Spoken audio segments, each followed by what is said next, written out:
விவசாயிகள் அந்த விவசாயத்திற்கு உதவும் இயற்கைக்கும் கால்நடை செல்வங்களுக்கும் நன்றி தெரிவிக்கும் விழாதான் பொங்கல் திருவிழா. தை பிறந்தால் வழி பிறக்கும் என்ற நம்பிக்கையோடு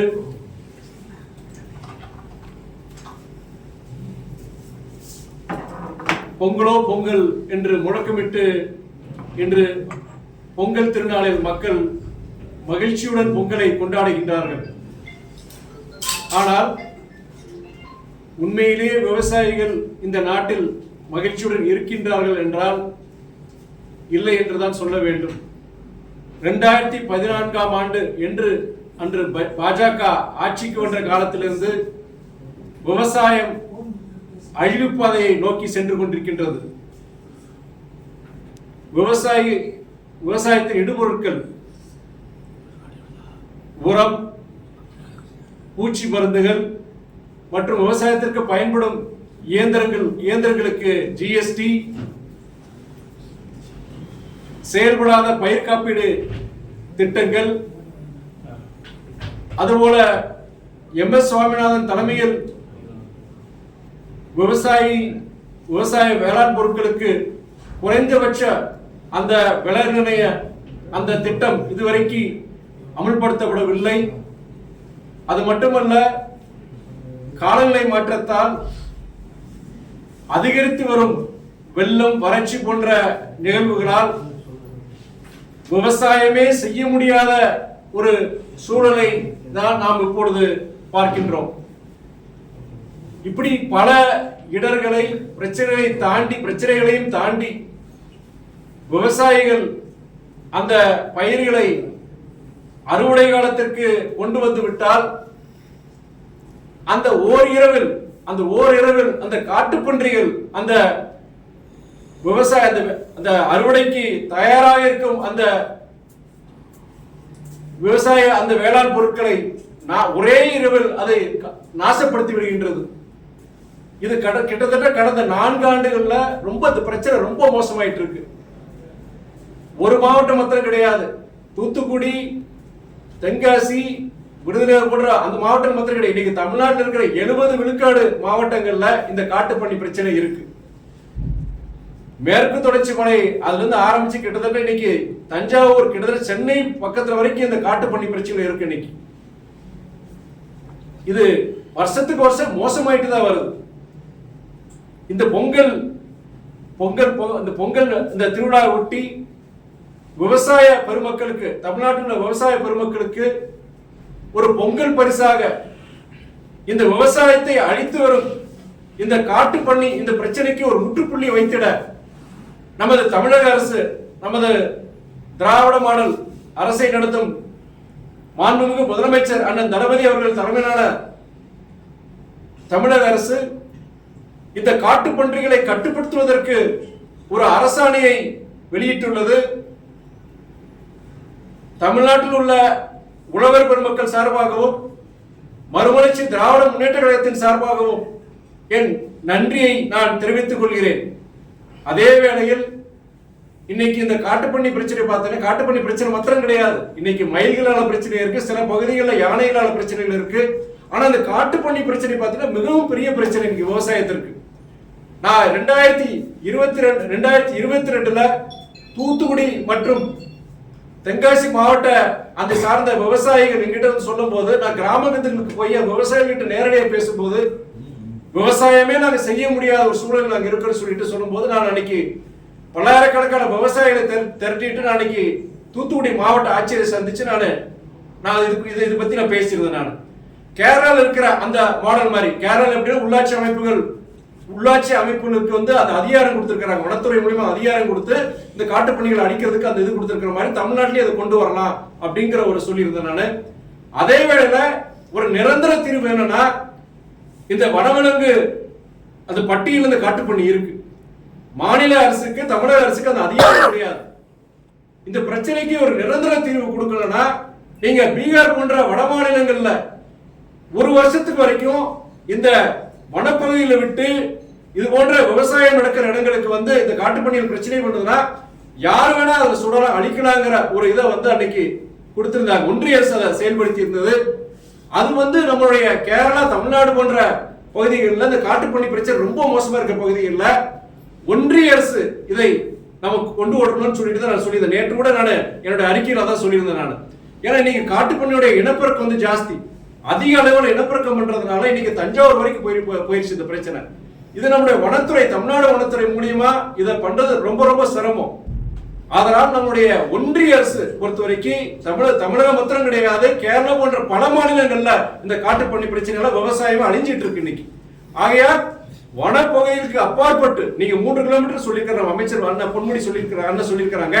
அவர் சொன்ன மாதிரி 3 கிலோமீட்டருக்கு அப்பாற்பட்ட இடங்கள்ல எங்கெங்கெல்லாம் அந்த பாதிப்புகள் இருக்கோ, நீங்க குறிப்பா விவசாயிகளுக்கு இந்த அதிகாரம் கொடுக்கறதுங்கிறதா இது ஒரு நிரந்தர தீர்வா இருக்கு நான் சொல்ல விரும்புறேன் நான்.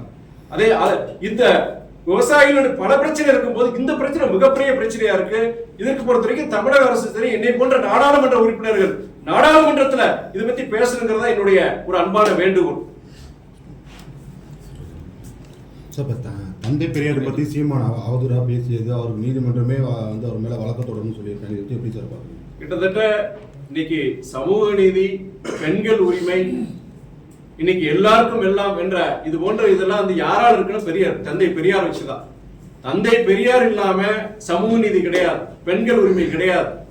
தமிழகம் இன்னைக்கு முன்னேற்றம் அடைஞ்சிருக்குன்னா அதுக்கு ஒரே காரணம் தந்தை பெரியாரின் கொள்கைகள் தான், யாரும் மறுக்க முடியாது. இன்னைக்கு இருக்கிற இளைய சமுதாயம் அதை பத்தி தெரியறதுக்கு வாய்ப்பு கிடையாது.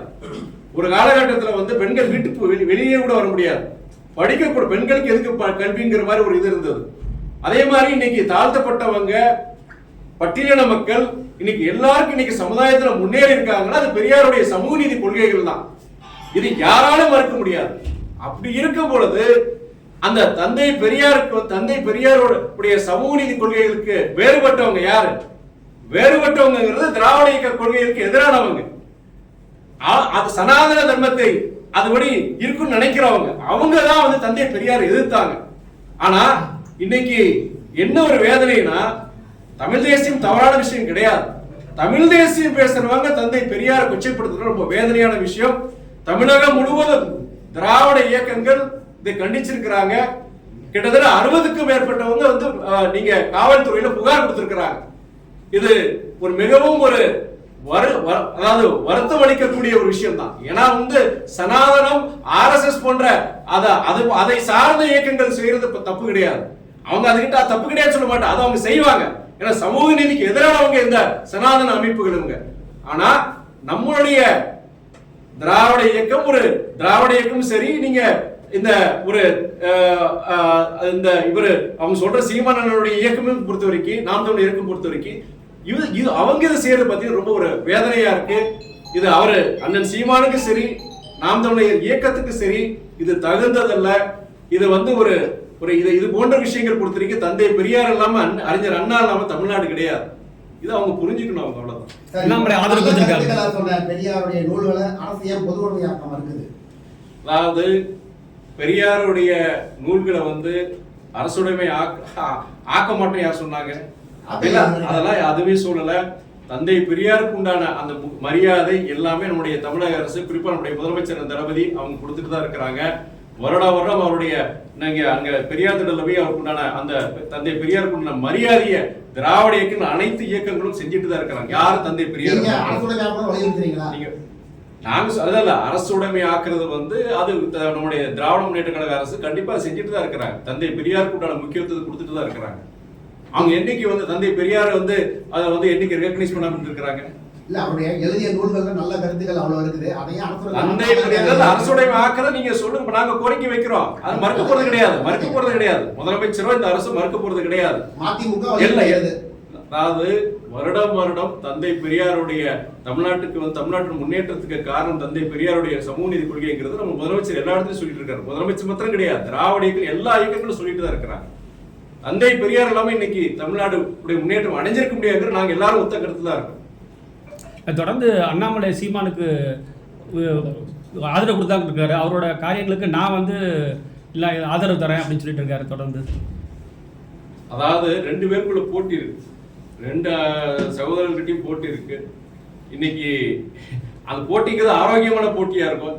நம்முடைய தமிழக இளைஞர்கள் இன்னைக்கு தமிழ்நாடு இன்னைக்கு பெரியார் இல்லாமல் முன்னேற்றம் இருக்க முடியாது. பெரியார கொச்சப்படுத்துறதுல வந்து இந்த இவங்க 2 பேருக்குள்ள ஒரு போட்டிங்கிறது ரொம்ப வருத்தமான விஷயம் தான் நான் பாக்குறேன். நான் சகோதரர் அண்ணாமலை பொறுத்த வரைக்கும் அவரு இந்த மாதிரி விஷயங்களை பொறுத்த வரைக்கும் அதுவும் அவர் என்ன தந்தை பெரியார்லாம் வரலாம் ஐபிஎஸ் ஆபீசரா இருக்க முடியாது. இன்னைக்கு அவர் பிற்படுத்தப்பட்டவங்க, மிகவும் பிற்படுத்தப்பட்ட மக்கள் இன்னைக்கு அதிகார இதுக்கு வர்றாங்கன்னா அதுக்கு காரணம் சமூக நீதி தான். இதெல்லாம் தெரிஞ்சுக்கிட்டு தெரியாமல அப்படி பேசுறாங்கன்னு எனக்கு புரியல. நான் ஈரோடு இடைத்தேர்தல் சுழற்சியோட திமுக அரசு மக்களுக்கு வந்து தொகுப்பு 1000 ரூபாய் தொகையை வழங்கணும்னு சொல்லி ஜி.கே. வாசன் கேள்வி இருக்கிறாங்க. அண்ணா வாசன் பொறுத்த வரைக்கும் மக்கள் எதிர்பார்க்கிறாங்க. மக்களுடைய ஒரு எதிர்பார்ப்பு அண்ணன் வாசன் வந்து பிரதிபலிச்சிருக்கிறாரு, தவறு கிடையாது. அதே வேளையில இன்னைக்கு இருக்கிற சூழ்நிலை பொறுத்த வரைக்கும் உங்களுக்கே தெரியும், இன்னைக்கு பெண்கள் அந்த புயல் காரணமா கிட்டத்தட்ட 6675 கோடி நம்ம நிவாரணம் கேட்டிருக்கோம். உடனடியாக 2000 கோடி நிவாரணம் வேணும் முதலமைச்சர் கேட்டிருந்தாரு. பத்திரிகை நிருபர்கள் உங்களுக்கு எல்லாருக்கும் தெரியும் எவ்வளவு தூரம் அது கிட்டத்தட்ட 10க்கும் மேற்பட்ட மாவட்டங்கள்ல வந்து அவ்வளவு பிரச்சனைகள், அவ்வளவு சேதாரங்கள். நம்ம தமிழக அரசு கடுமையான நிதி நெருக்கடியிலையும் நம்ம எவ்வளவு உதவிகளை செஞ்சிருக்கிறாங்க, நிவாரண தொகைகளை கொடுத்திருக்கிறாங்க. இருந்த போது இந்த நேரத்துல பொறுத்த வரைக்கும் அந்த பொங்கல் பொறுத்த வரைக்கும் மற்றதை கொடுக்குறாங்க, மற்ற அரிசியா இருக்கட்டும், மற்ற பொருட்கள் கொடுக்குறாங்க. ஆனா அந்த நீங்க சொல்ற அந்த 1000 ரூபாய் கொடுக்க முடியாத ஒரு பொருளாதார நெருக்கடி இருக்கிறதுனால தான் கொடுக்க முடியாத ஒரு சூழ்நிலை. சார், இந்த திருச்சி மேரிஸ் ரயில்வே பாலம் வந்து லேட் ஆகிறதுக்கு காரணம் வந்து மத்திய அரசு தான் சொல்லி மேயர் கூட சொல்லியிருக்காரு. அதுக்கு நீங்க ஏதாவது ஸ்டெப் எடுக்க? அதாவது நீங்க அந்த பாலம் மாத்திரம் கிடையாது, பல்வேறு இன்னைக்கு வளர்ச்சி திட்டங்களா இருக்கட்டும், நீங்க அதை செயல்படுத்தாததுக்கு காரணமா சரி, அது செயல்படுத்துறதுல ஒரு காலதாமதம், இதுக்கெல்லாம் ஒரு முக்கியமான காரணம் பாத்தீங்கன்னா நிதி நெருக்கடியும் இருக்கு. சில திட்டங்களுக்கு பொறுத்த வரைக்கும் அவருடைய ஒன்றிய அரசுடைய ஒப்புதல் சிலது கிடைக்க மாட்டேங்குது. இப்போ சென்னை மெட்ரோனுடைய செகண்ட் பேஸை நீங்க பார்க்கலாம். கிட்டத்தட்ட நம்ம ஒரு 27,000 கோடி நம்ம கேட்டது மாத்திரம் இல்லாம அந்த கேபினட் கமிட்டி ஆன் எக்கனாமிக் அஃபேர்ஸ்ங்கிற ஒரு கமிட்டி இருக்கு, அவங்களுடைய ஒப்புதல் கிடைக்கிறதுக்கு 2 வருஷம் ஆச்சு உங்களுக்கு. இது போல அது மாதிரி நீங்க சொல்ற இந்த பாலத்துக்கு பொறுத்த வரைக்கும் சில முக்கியமான வளர்ச்சி திட்டங்களுக்கு பொறுத்த வரைக்கும் நீங்க நிறைய இதுக்கு பாத்தீங்கன்னா அதுக்கு உண்டான நம்ம அந்த நிதி வர்றது கிடையாது. அது ஒன்றிய அரசுடைய பங்களிப்பு சில திட்டங்களுக்கு பொறுத்த வரைக்கும் 60 விழுக்காடு 50 விழுக்காடு ஒன்றிய அரசோட பங்களிப்பு இருக்கு. அந்த பங்களிப்பு கூட அவங்க கொடுக்கறது கிடையாது. உதாரணம் சமகர சிக்ஷா அபியான் உங்களுக்கு தெரியும், நம்ம பள்ளிக்கல்வித்துறையில கிட்டத்தட்ட 2000 கோடிக்கு மேல நம்ம கொடுக்க வேண்டியது கிட்டத்தட்ட அதுவும் வரல, நம்ம இது வரைக்கும் வரல. அதுக்கு காரணம் பொறுத்த வரைக்கும் நீங்க தேசிய கல்விக் கொள்கையில நம்ம அதை வந்து அமல்படுத்தல, அந்த மும்மொழி கொள்கையை வந்து நம்ம ஆதரிக்கலைங்கிற காரணத்தை சொல்றாங்க. ஒவ்வொரு விஷயத்திலையும் பொறுத்த வரைக்கும் அவங்க ஒன்றிய அரசு என்ன நினைக்கிறாங்களோ அதை கண்மூடித்தனமா நம்ம ஆதரிக்கணும். ஆதரிச்சா உங்களுக்கு நாங்க நிதி கொடுப்போம், இல்லைன்னா நாங்க இடைஞ்சல் கொடுப்போம், ஒன்னும் நிதி கொடுக்க மாட்டோம், இல்லைன்னா ஆளுநர் மூலியமா ஏதாவது நாங்க இடைஞ்சல் கொடுப்போம். இது போன்ற ஒரு செயல்பாடுகள்னால தான் இன்னைக்கு பல்வேறு பிரச்சனைகளுக்கு காரணம். குறிப்பா நீங்க சொல்ற மாதிரி அந்த பாலத்துக்கு ஒரு காரணம் நான் மேயருடைய அறிக்கையை நான் பார்த்தேன். திருச்சி மாநகராட்சியில இருந்து எந்த பணிகள் நடக்கணும்னு சொல்லிட்டு அமைச்சர் தொகுதியில உங்களோட தொகுதியில குறிப்பா ஆளுங்கட்சி கவுன்சிலரே வந்து சாலை மறியலில் ஈடுபடல. நீங்க எந்த வித பணிகள் சொல்ல முடியாது. உங்களுக்கே தெரியும், உங்களுக்கு நீங்க அந்த பாதாள சாக்கடை பொறுத்த வரைக்கும் 4 ஃபேஸ் இருக்கு. ஃபேஸ் 1, ஃபேஸ் 2, ஃபேஸ் 3, ஃபேஸ் 4 இருக்கு. ஃபேஸ் 1 முடிஞ்சிச்சு. ஃபேஸ் 2 பொறுத்த வரைக்கும் நான் போன டிஷா மீட்டிங்ல நான் என்ன கேட்டிருந்தேன்னா, நம்முடைய மாநகராட்சி ஆணையர் கமிஷனர் கிட்ட நான் கேட்டிருந்தேன். நான் கிட்டத்தட்ட ரொம்ப காலதாமதம் ஆயிட்டு இருக்கேன். நாங்க வாக்கள் கேட்க போவதும் சரி, நான் நன்றி தெரிவிக்க போதும் சரி, பல்வேறு பகுதிகளில் பல்வேறு பிரச்சனைகளுக்கு முக்கியமான காரணம் அந்த பாதாள சாக்கடை சொல்றாங்க. ஏன்னா அந்த சாலை பிரச்சனை எதனால கேட்டாங்கன்னா பாதாள சாக்கடை இனியும் வேலை முடிச்சு அப்ப நான் போன டிஷா மீட்டிங் கேட்கும் போது ஃபேஸ் 2 பொறுத்த வரைக்கும் இந்த மாசம் ஜனவரி 31 நாங்க முடிச்சிருவோம்னு சொல்லியிருக்கிறாரு. இன்னைக்கு இருக்கிற டிஷா மீட்டிங்ல நான் கண்டிப்பா அந்த கேள்வி கேட்க போறேன். நான் ஃபேஸ் 3 அதே மாதிரி எனக்கு கிட்டத்தட்ட அந்த ஜனவரி 31 முடிச்சிருவோம் டெட்லைன் கொடுத்துறாங்க. ஃபேஸ் 4 வந்து பணிகள் நடந்துட்டு இருக்கு. அதே நேரத்தில் உங்களுக்கே தெரியும், பஞ்சப்பூர்ல வந்து இன்னைக்கு எவ்வளவு பெரிய ஒரு கிட்டத்தட்ட பல கோடிகள் செலவு வந்து புதிய இன்டெகிரேட்டட் பஸ் ஸ்டாண்ட் ஒன்று வந்து வேலை நடந்துட்டு இருக்கு. பல்வேறு பணிகள் நடக்கலன்னு சொல்ல முடியாது. சில நேரங்கள்ல காலதாமதமாகுது. அந்த காலதாமதத்துக்கு காரணங்கள் பொறுத்த வரைக்கும் மாநில அரசுக்கு கட்டுப்பாட்டுக்குள்ள கிடையாது. சில விஷயங்கள் பொறுத்த வரைக்கும் ஒன்றிய அரசுடைய நிதி அவங்க நிதி கொடுக்காதனால சரி, சில ஒப்புதல்கள் கிடைக்காதனால சில திட்டங்கள் வந்து செயல்படுத்தல காலதாமதம் ஆகுது. ஆனா திட்டமே இங்க செயல்படுத்தல, எதுவுமே நடக்கலன்னு சொல்றது தவறான ஒரு விஷயம். பெண்களுக்கு எதிரான குற்றங்களுக்கு தண்டனை வந்து கடுமையாகிறது சட்டத்துக்கு தீர்மானம் வரவேற்கதான் செய்யல. ஏன்னா அது கிட்டத்தட்ட வந்து உங்களுக்கு வந்து இன்னைக்கு வந்து கடுமையான அந்த தண்டனைகள் வந்து அந்த தண்டனைகளை கடுமையாக்கி இருக்கிறாங்க. ஏற்கனவே பொறுத்த வரைக்கும் பாலியல் வன்கொடுமை, குறிப்பா பெண்கள் சிறுவர்களுக்கு எதிராக இது போன்ற தவறு நடக்கக்கூடாத சட்டங்கள் இருக்கு. ஆனா அந்த சட்டங்களை கடுமையாக்குறது மூலியமா மேற்கொண்டு இது போன்ற சம்பவங்கள் குறையுங்கிற ஒரு இதனால இன்னைக்கு தமிழக அரசு முதலமைச்சர் தளபதி அவருடைய வழிகாட்டுதல் அந்த இதை கொண்டு வந்திருக்கிறாங்க. அதை வரவேற்கத்தக்கது. அதே நேரத்தில் இன்னொன்னு சொல்ல விரும்புறதுனால பல்வேறு தருணங்கள்ல உங்களை மாதிரி செய்தியாளர்கள் சந்திக்கும் பொழுது என்னன்னா, நீங்க கேட்டிருக்கிறீங்க பல பேர் நீங்க என்ன கேட்கறாங்கன்னா, இது போன்ற தொடர்ந்து நடந்துட்டு இருக்கு, இதுக்கு ஒரு முட்டுக்கட்டு தொடர்ந்து அதிகமாயிட்டு இருக்கேங்கிறது. தயவு செய்து என்னுடைய நான் அந்த கூட்டணியில் இருக்கிறதுக்காண்டி நாங்க சொல்லலாங்க. நேஷனல் கிரைம் பியூரோன்னு ஒன்று இருக்கு. அது வந்து மத்திய ஒன்றிய அரசுடைய அவங்களுடைய ஒரு சார்ந்த ஒரு ஸ்தாபனம். அவங்களே அவங்களுடைய சர்வேல என்ன போட்டிருக்குன்னா, தமிழ்நாடு வந்து பொறுத்த வரைக்கும் இது போன்ற பெண்களுக்கு எதிரான குற்றங்களா இருக்கட்டும், பொதுவா கிரைம் சரி குற்ற நடவடிக்கைகளும் சரி, தமிழ்நாடு பொறுத்த வரைக்கும் இந்தியாவிலேயே ரொம்ப குறைவா இருக்கிற மாநிலம் தான் அவங்க பட்டியல் போட்டிருக்கிறாங்க. அதே நேரத்துல இன்னைக்கு பாஜக ஆளுகின்ற மாநிலங்கள் பொறுத்தவரைக்கும் குறிப்பா உத்தரப்பிரதேசா இருக்கட்டும், மத்திய பிரதேசா இருக்கட்டும், இல்லாட்டி பீகாரா இருக்கட்டும், அங்கதான் நிறைய நடக்கு. குறிப்பா பெண்களுக்கு எதிரான சம்பவங்கள், இந்த மாதிரி குற்றவியல் சம்பவங்கள் வந்து அங்கதான் ஜாஸ்தியா நடக்கு. அதுக்காண்டி இதை நான் கண்டிக்கிறேன். இது கண்டிப்பா நாங்களும் கண்டிக்கிறோம்.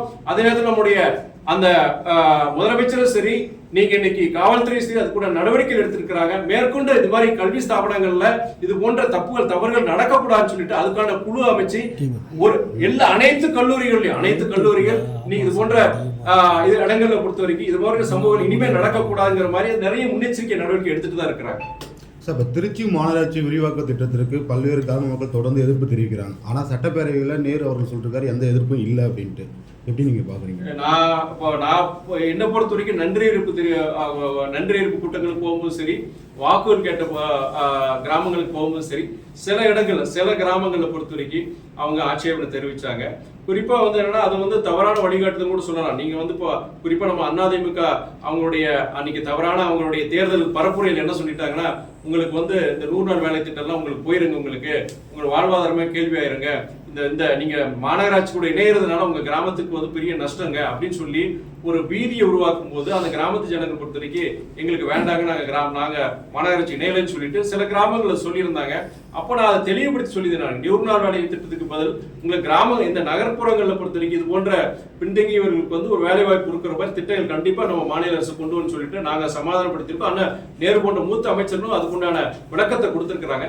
சில கிராமங்கள்ல ஆட்சேபம் தெரிவிச்சிருக்கிறாங்க.